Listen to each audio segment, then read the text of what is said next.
तर मंडळी मी एका तासात 40 गुलाबजाम खाल्ले होते. ते कसं तर तुम्हाला सांगते पुढे. आता जोमात आलाय जरा व्हिडिओ काढायला लागला की बघा बघा बघा कसे कसे रस आतपर्यंत जिरणार आहे. खूप बनणार आहे.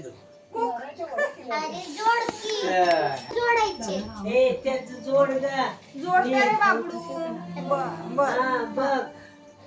बारीक लहान लहान केलेलं तुला मिळते ना मग.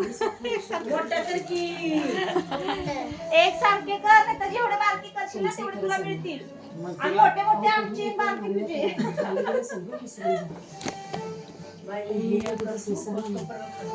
सुप्री पण तसलीच होती. मरणाचं गोड आवडत. गुलाबजाम तर इतके खायचे ते दोघं फ्रीज मध्ये ठेवायचे तर एकमेकाला कसं संपले कसे काय संपले.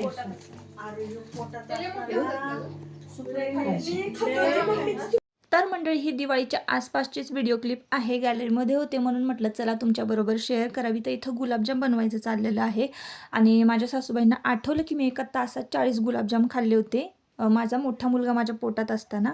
आणि मग त्यानंतर या गुलाबजामचा जन्म झाला. आत्ता हा गुलाबजाम 14 वर्षाचा आहे आणि आत्ता जर कुणी एवढे गुलाबजाम खायला सांगितले ना नाही खाऊ शकत. तर ते फक्त त्याच वेळेस खाऊ वाटतात. तर तुमच्या काही अशा आठवणी आहेत का नक्की कमेंटमध्ये सांगा. चला बाय.